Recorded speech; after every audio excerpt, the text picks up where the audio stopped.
Innal hamdalillah nahmaduhu wa nasta'inuhu wa nastaghfiruhu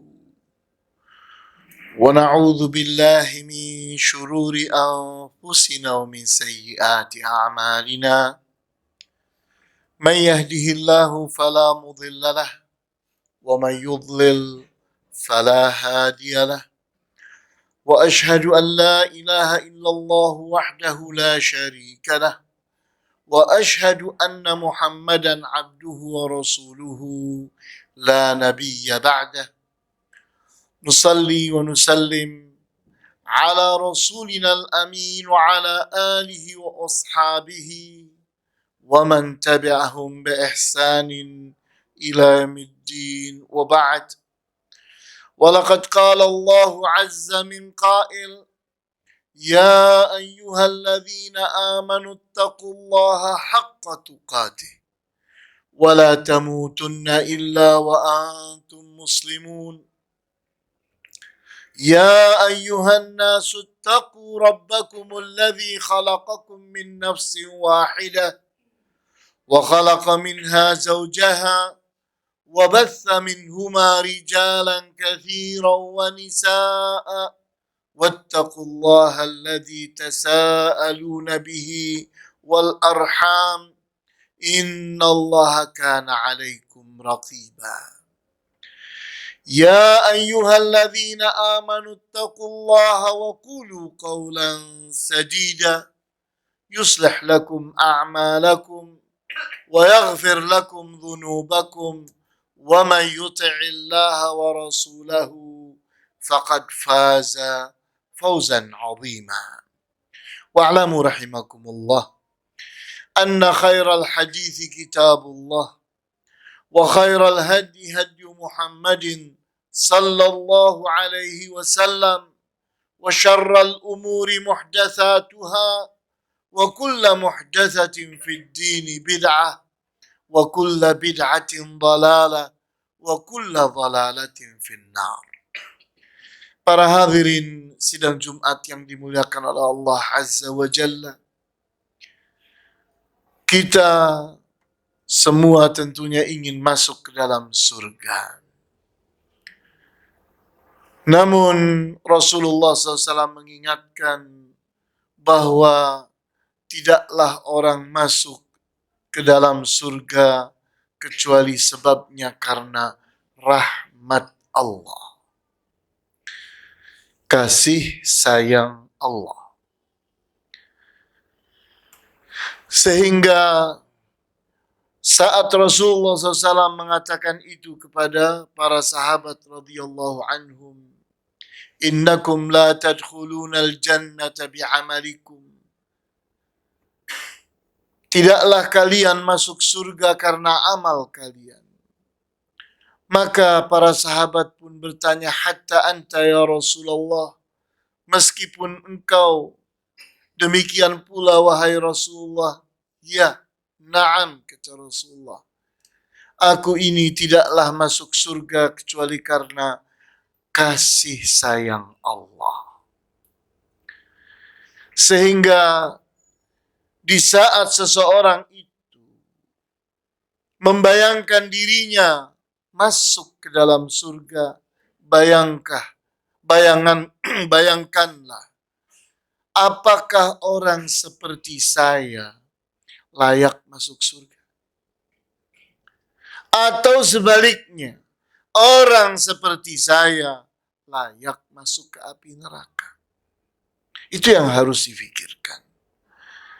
Apakah orang seperti saya layak disayangi Allah? Atau sebaliknya, orang seperti saya layak untuk mendapatkan kemarahan Allah, kebencian Allah? Itu yang harus difikirkan setiap hari, setiap saat. Ini yang menyebabkan kita bisa menjadi orang yang saleh. Kalau seseorang tidak pernah memikirkan itu dan tidak mau memikirkan itu, maka jangan berharap ingin masuk surga. Karena masuk surga dengan kasih sayang Allah. Maka mata rantai yang kedua adalah ridho Allah. Untuk mendapatkan kasih sayang Allah, kita harus diridhai oleh Allah. Apa artinya diridhai oleh Allah? Diterima oleh Allah, disukai oleh Allah. Sehingga seseorang harus berpikir bagaimana caranya supaya saya diridhai oleh Allah. Agar saya kalau diridhai oleh Allah bisa masuk surga. Karena Rasulullah SAW bersabda, "Man kana akhir kalamihi la ilaha illallah dakhalal jannah." Barang siapa yang akhir ucapannya adalah la ilaha illallah, dia berhak masuk surga. Maka pertanyaannya, apakah kira-kira waktu kita mati, kita diridhai oleh Allah? Itulah husnul khatimah. Atau sebaliknya, kita mati dalam keadaan tidak diridhai oleh Allah. Itulah su'ul khatimah. Maka pertanyaan besar itu harus terus kita pikirkan. Kemudian berikutnya, untuk diridhai oleh Allah, pertanyaannya, bagaimana saya ini diridhai oleh Allah? Jawabnya, beramal salehlah. Karena orang itu di saat dia dalam keadaan beramal saleh, maka saat itu dia sedang diridhai oleh Allah. Pertanyaan berikutnya, bagaimana supaya amal saya itu amal saleh? Jawabnya, amal saleh itu adalah amalan yang memenuhi dua syaratnya. Syarat yang pertama adalah al-ikhlas. Syarat yang kedua adalah al-ittiba'. Apa al-ikhlas itu? Al-ikhlas itu adalah sikap saat seseorang sedang beramal, dia sedang mencari ridha Allah semata-mata. Sehingga tujuan dari amalnya adalah ridha Allah.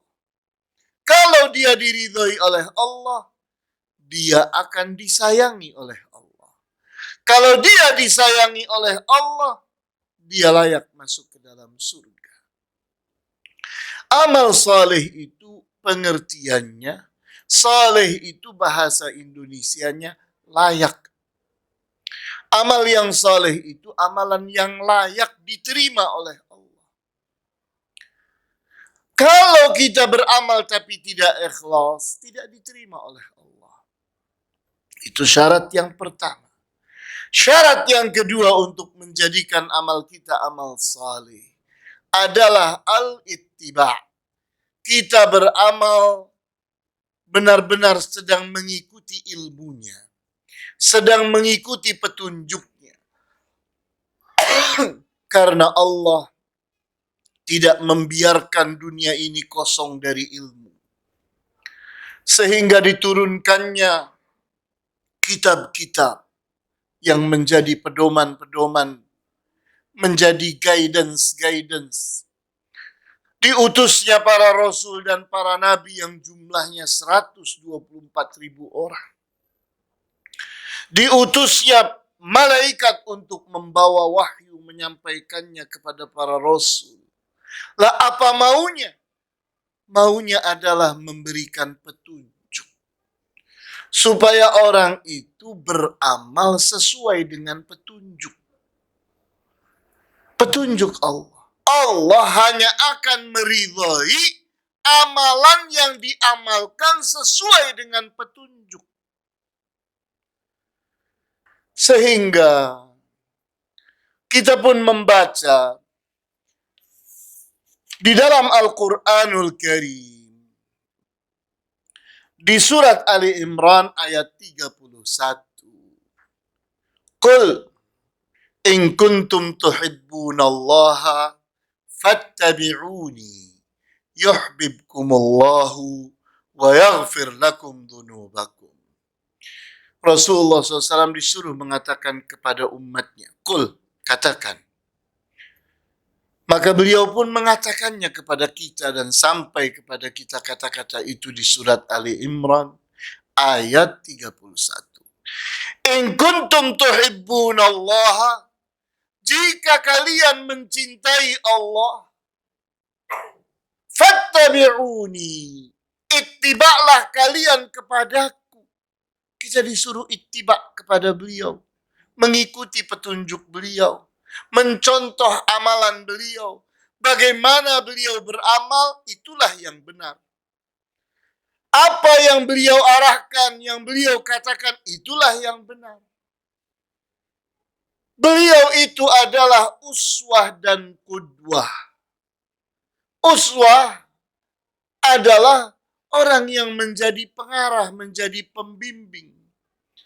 Qudwah, beliau itu menjadi contoh buat kita. Suri tauladan buat kita, kita tiru. Beliau itu orang yang sukses, kekasih Allah. Tidak ada orang yang lebih daripada beliau. Tidak mungkin kita bisa berislam lebih hebat daripada Rasulullah. Tidak mungkin. Maka berislamlah seperti Islamnya Rasulullah. Jalankanlah Al-Quran seperti Rasulullah menjalankannya. Jalankanlah Al-Hadis seperti Rasulullah SAW menjalankannya. Kita tidak mungkin lebih baik daripada beliau. Beliau itu masih hidup saja sudah diridhoi oleh Allah, sudah disayangi oleh Allah, sudah disebut Khalilullah, kekasih Allah. Sehingga kalau kita ini ingin dicintai oleh Allah, maka beramallah seperti Rasulullah. Sehingga kita lanjutkan pada surat Ali Imran ayat 31 tadi.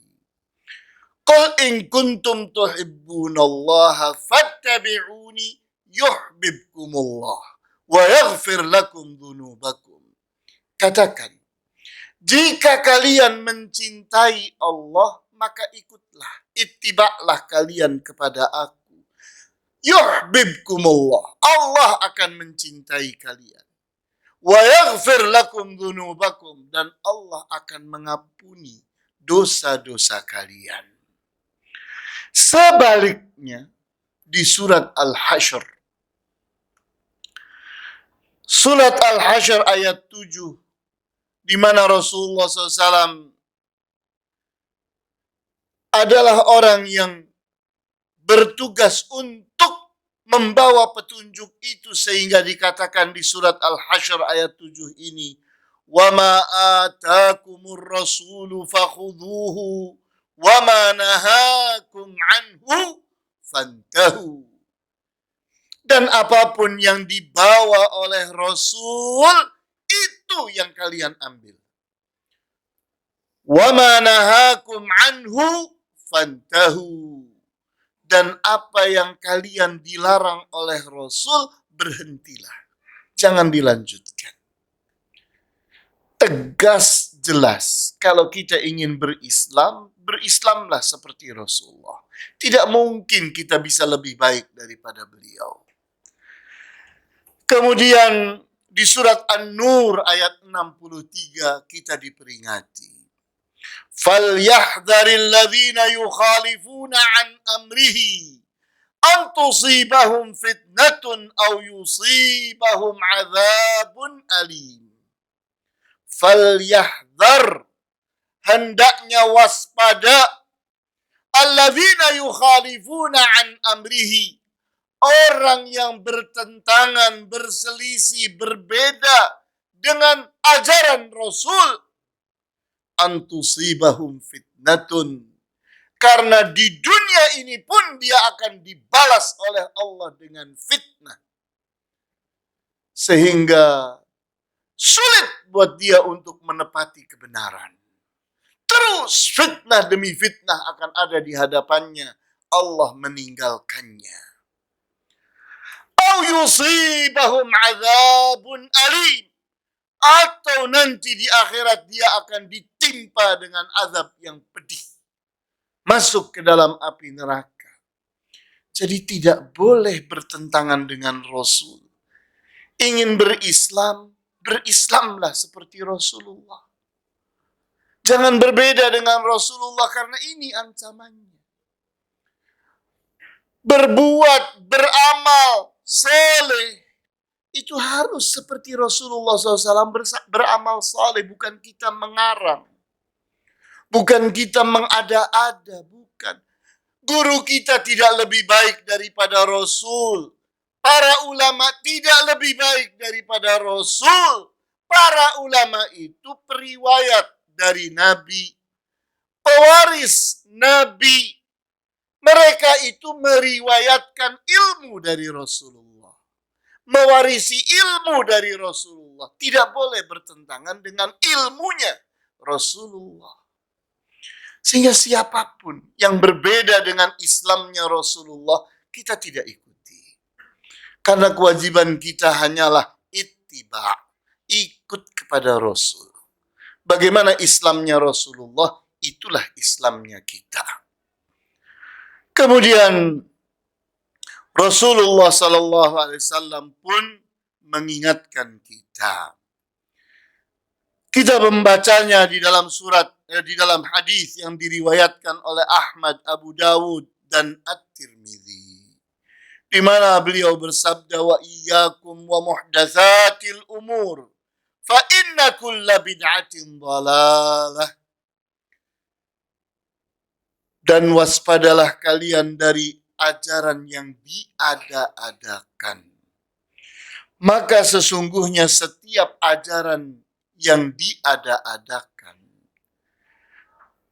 adalah bid'ah, dan setiap bid'ah itu adalah kesesatan.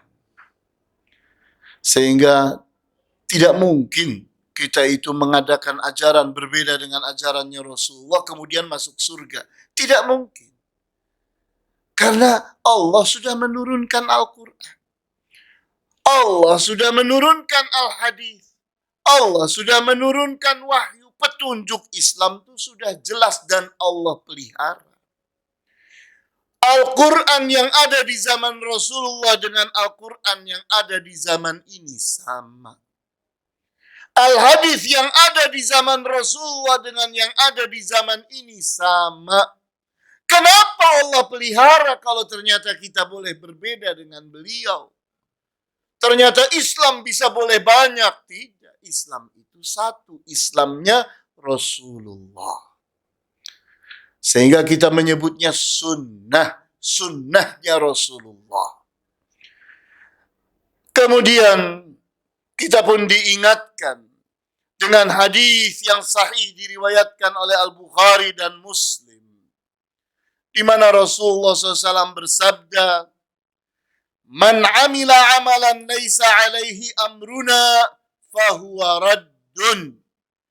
Barang siapa mengamalkan suatu amalan, padahal itu bukan dari ajaran kami, fahuwa raddun. Maka amalan itu tertolak, tidak diterima.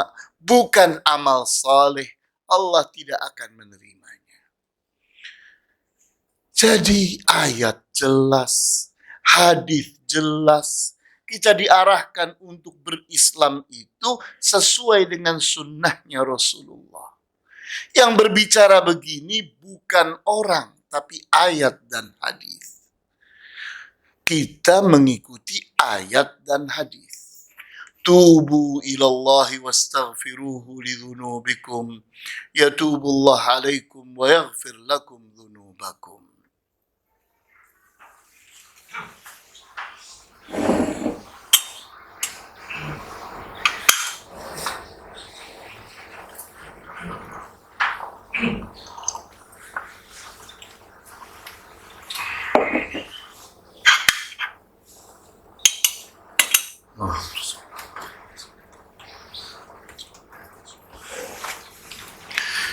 Walhamdulillahi Rabbil Alamin. Wabihi nasta'in ala umuri dunya waddin. Wassalatu wassalamu ala ashrafil anbiya'i wal mursalin. Wa ala alihi wa ashabihi ajma'in. Wala udwana illa ala zalimin. Wal aqibatu lil muttaqin. Para hadirin sidang Jumat yang dimuliakan oleh Allah Azza wa Jalla. Setelah kita mengerti bahwa kewajiban kita berurutan ke atas dimulai dari beramal saleh. Tadi sudah diartikan bahwa amal saleh itu adalah amalan yang layak diterima. Syaratnya ada dua, ikhlas dan ittiba. Maka amal saleh ini menyebabkan Allah ridho kepada kita. Sehingga kita bisa mati dalam keadaan husnul khatimah. Kemudian, orang yang diridhoi oleh Allah, dia layak mendapatkan kasih sayang Allah. Orang yang dikasih sayangi oleh Allah, itulah yang layak dimasukkan ke dalam surga. Islam itu datang rahmatan lil alamin. Islam itu datang untuk menjadi kasih sayang buat alam semesta. Kalau semua orang beramal saleh, maka dunia ini akan damai. Dunia ini akan tentram. Orang akan berbahagia. Suami istri akan hidup dalam ketentraman dan kenyamanan. Masyarakat di sebuah lingkungan, kalau semua mereka benar-benar beramal saleh, mereka akan hidup dalam kebahagiaan, ketentraman, keamanan, dan kenyamanan. Kalau suatu bangsa benar-benar beramal saleh, mereka akan hidup dalam kedamaian, ketentraman, kenyamanan, dan kebahagiaan. Dan umat akan bersatu kalau mereka beramal saleh. Kenapa ada perbedaan? Kenapa ada perpecahan? Kenapa ada permusuhan? Sebabnya dua tadi. Pelanggaran terhadap ikhlas dan ittiba. Walaupun sama-sama orang Islam, tapi masing-masing tidak ikhlas. Masing-masing punya kepentingannya sendiri-sendiri. Masing-masing punya kepentingan golongan. Mereka berkubu-kubu, berbeda-beda, maka pecah. Mereka pun berbeda. Hancur mereka semua. Sebabnya kenapa? Karena tidak ikhlas. Manusia pun tidak mungkin berbahagia di saat meninggalkan petunjuknya Rasulullah, petunjuk Al-Quran, petunjuk Al-Hadis. Tidak mungkin. Karena yang mengerti tentang dunia ini adalah Allah yang menciptakannya. Dia yang paling tahu bagaimana melakukan sesuatu di dunia ini. Karena dialah pabriknya. Dialah yang menciptakannya.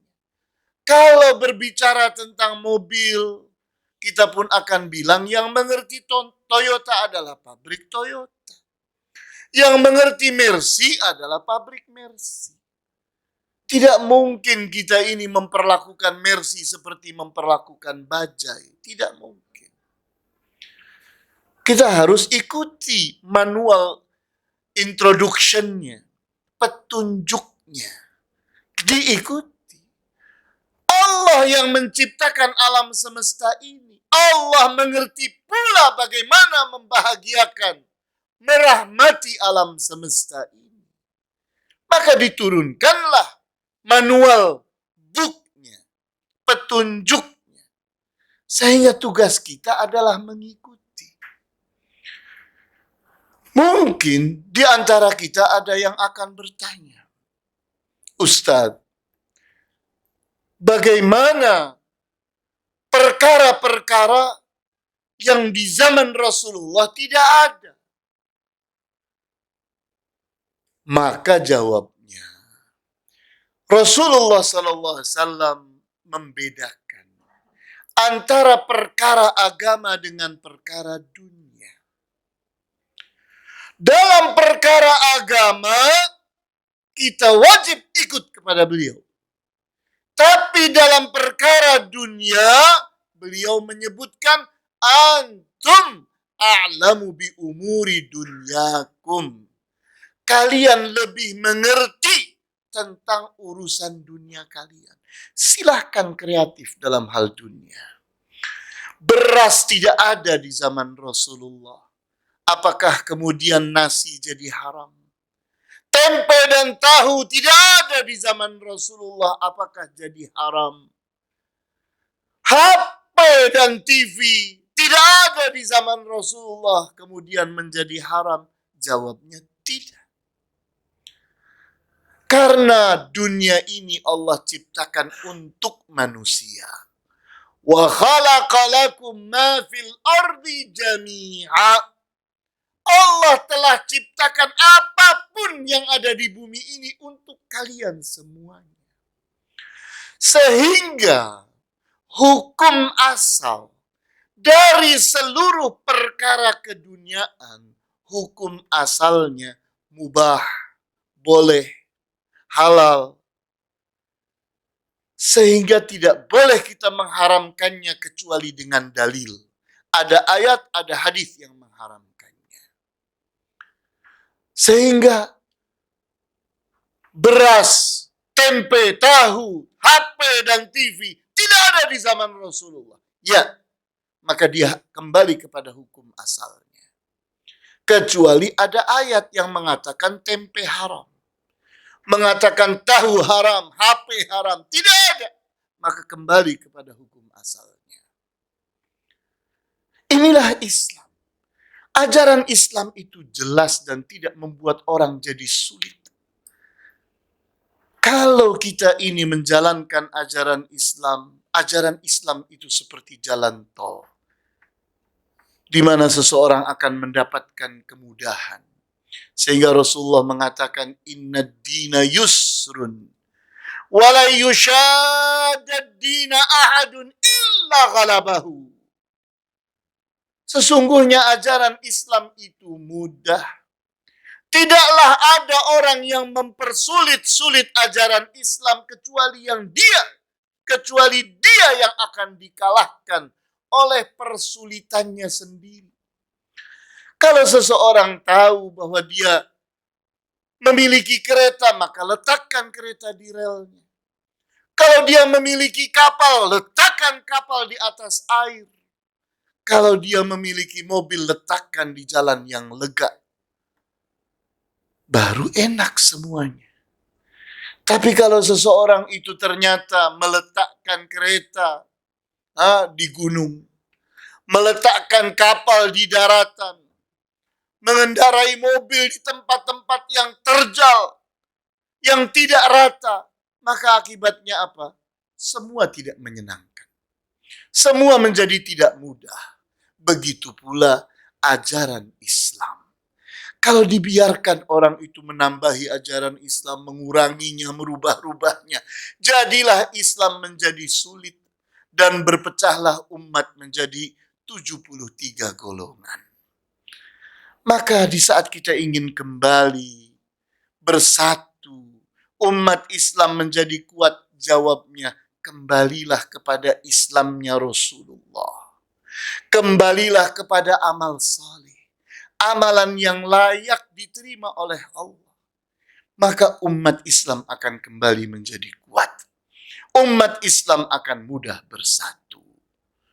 Allahumma ighfir lana dhunubana ya Ghaffar. Allahumma kaffir anna sayyiatina. Allahumma hdina, Allahumma arhamna ya arhamar rahimin. Allahumma hdina, Allahumma ij'alna minal mu'minin as-salihin. الصابرين الشاكرين المخلصين المحسنين يا أرحم الراحمين. اللهم أرنا الحق حقا وارزقنا اتباعه وأرنا الباطل باطلا warzuqna ijtinabahu. Allahumma 'allimna ma yanfa'una wanfa'na bima 'allamtana. Allahumma 'allimna rushdaka ya khairar rasyidin. Allahumma a'izna bi'izzatika wa qawwina biquwwatika wa aghnina bifadlika wakfina bihalalika an haramika ya a'azzal a'izza ya aqwal aqwiya ya aghnal aghniya ya rabbal alamin ya rabbal mustad'afin. Allahumma arzuqna al-ikhlasa wat-taqwa wal-imana wat-tawakkula 'alaika ya rabbal alamin ya dzal jalali wal ikram. Allahumma arhamna ya arhamar rahimin. Allahumma arzuqna hubbak wa hubba man yuhibbuk wa hubba kulli 'amali yuqarribuna ila hubbika ya dzal jalali wal ikram ya arhamar rahimin ya rabbal alamin. Rabbana atina fid dunya hasanah wa fil akhirati hasanah wa qina 'adzaban nar. Amin ya rabbal alamin. Walhamdulillahi rabbil alamin. Wa sallallahu ala asyrafil anbiya'i wal mursalin wa ala alihi wa ashabihi ajma'in. Subhanakallahumma wa bihamdika ashhadu an la ilaha illa anta astaghfiruka wa atubu ilaik wa aqimis salah.